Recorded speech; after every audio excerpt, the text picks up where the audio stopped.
Prevention is better than cure 4ನೇ ಎಪಿಸೋಡ್ಗೆ ಸ್ವಾಗತ. ಇವತ್ತು ವಿಶ್ವ ಆರೋಗ್ಯ ದಿನ. ಪ್ರತಿ ವರ್ಷ ಏಪ್ರಿಲ್ 7ರಂದು ವರ್ಲ್ಡ್ ಹೆಲ್ತ್ ಡೇ ಅಂತ ಸೆಲೆಬ್ರೇಟ್ ಮಾಡ್ತಾರೆ. ವಿಶ್ವ ಆರೋಗ್ಯ ಸಂಸ್ಥೆಯ ಪ್ರಕಾರ ಈ ವರ್ಷದ ಥೀಮನ್ನು together for health stand with science ಅಂತ ನೀಡಲಾಗಿದೆ. ಅರ್ಥಾತ್ ಪ್ರತಿಯೊಬ್ಬ ವ್ಯಕ್ತಿಯೂ ಕೂಡ ಆರೋಗ್ಯದ ಬಗ್ಗೆ ವೈಜ್ಞಾನಿಕವಾದ ಜಾಗೃತಿಯನ್ನು ಹೊಂದಿರಬೇಕು ಅಂತ.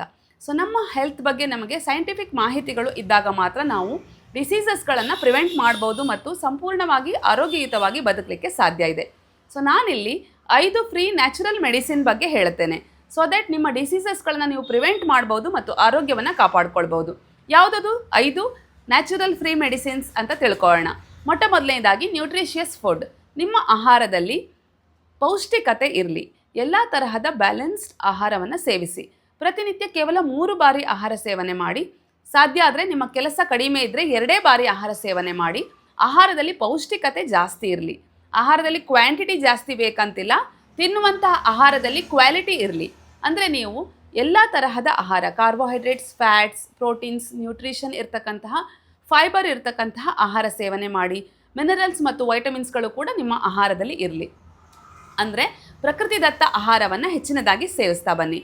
ಇನ್ನು 2ನೆಯ ಫ್ರೀ ಮೆಡಿಸಿನ್ ಅಂತಂದರೆ ವಾಕಿಂಗ್. ಪ್ರತಿಯೊಬ್ಬ ವ್ಯಕ್ತಿಗೂ ಕೂಡ ನಡುಗೆ ಬಹಳ ಮುಖ್ಯ.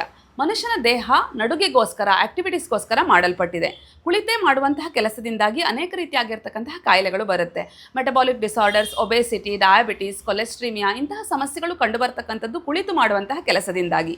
ಸೊ ಹಾಗಾಗಿ ಪ್ರತಿನಿತ್ಯ ನೀವು ವಾಕಿಂಗ್ ಮಾಡಿ. ಮಿನಿಮಮ್ 20 to 40 ಮಿನಿಟ್ಸ್ ವಾಕ್ ಮಾಡಿ. ಅಂದರೆ 8,000ದಿಂದ 10,000 ಸ್ಟೆಪ್ಸ್ಗಳಷ್ಟು ವಾಕಿಂಗನ್ನು ಕಂಪ್ಲೀಟ್ ಮಾಡೋದನ್ನು ಪ್ರತಿನಿತ್ಯ ರೂಢಿಸ್ಕೊಳ್ಳಿ. ಆಗ ನಿಮ್ಮ ಹೃದಯದ ಆರೋಗ್ಯ ಚೆನ್ನಾಗಿರುತ್ತೆ, ತಿಂದಿರುವಂತಹ ಆಹಾರ ಜೀರ್ಣ ಆಗುತ್ತೆ, ಸಂಪೂರ್ಣ ಸ್ವಾಸ್ಥ್ಯ ನಿಮಗೆ ಸಿಗತ್ತೆ. ಇನ್ನು 3ನೆಯ ಫ್ರೀ ಮೆಡಿಸಿನ್ ಅಂದರೆ ವೀಕ್ಲಿ ಒನ್ಸ್ ಫಾಸ್ಟಿಂಗ್. ವಾರದಲ್ಲಿ 1 ದಿನ ಉಪವಾಸ ಮಾಡೋದ್ರಿಂದ, ಅಂದರೆ ಕೇವಲ ನೀರನ್ನಷ್ಟೇ ಸೇವಿಸಿ ಉಪವಾಸ ಮಾಡಬೇಕು ಅಂತಲ್ಲ, ಹಣ್ಣಿನ ರಸವನ್ನು, ಮಜ್ಜಿಗೆಯನ್ನು, ಎಳನೀರನ್ನು ಇಂತಹವುಗಳನ್ನು ಸೇವಿಸಿ ಕೇವಲ ದ್ರವಾಹಾರದ ಮೇಲೆ ಫಾಸ್ಟಿಂಗ್ ಮಾಡಬಹುದು. ಅಥವಾ ಹಣ್ಣನ್ನು ಸೇವಿಸಿ ಫಾಸ್ಟಿಂಗನ್ನು ಮಾಡಬಹುದು. ವಾರದಲ್ಲಿ 1 ದಿನ ಕಡಿಮೆ ಆಹಾರ ಸೇವನೆ ಮಾಡಿ ಫಾಸ್ಟಿಂಗ್ ಮಾಡೋದ್ರಿಂದ ಬಾಡಿ ಡಿಟಾಕ್ಸ್ ಆಗುತ್ತೆ ಮತ್ತು ನಿಮ್ಮ ಜೀರ್ಣಕ್ರಿಯೆ ಸುಲಭವಾಗಿ ಆಗುತ್ತೆ. ರೋಗಗಳನ್ನು ನೀವು ತಡೆಗಟ್ಟಬಹುದು. ಇನ್ನು 4ನೆಯ ಫ್ರೀ ಮೆಡಿಸಿನ್ ಅಂತಂದರೆ ನಿದ್ರೆ ಬಹಳ ಮುಖ್ಯ. ಪ್ರತಿನಿತ್ಯ ಪ್ರತಿಯೊಬ್ಬ ವ್ಯಕ್ತಿಗೂ ಕೂಡ minimum 6 to 7 hour of sound sleep ಬೇಕಾಗುತ್ತೆ. ಪ್ರತಿ ರಾತ್ರಿ ನೀವು 10ರಿಂದ 10:30 ಒಳಗಡೆ ನಿದ್ರೆಗೆ ಹೋದರೆ ಬೆಳಗ್ಗೆ ನೀವು 5ರಿಂದ 5:30 ಒಳಗಡೆ ಎದ್ದೇಳಬಹುದು. ಸೊ ಒಂದು complete 6 to 7 hours of sleep ಸಿಕ್ಕಾಗ ನಿಮ್ಮ ಹಾರ್ಮೋನ್ ಬ್ಯಾಲೆನ್ಸ್ ಆಗಿರುತ್ತೆ ಮತ್ತು ಆರೋಗ್ಯ ಚೆನ್ನಾಗಿರಲಿಕ್ಕೆ ಸಾಧ್ಯ ಆಗುತ್ತೆ.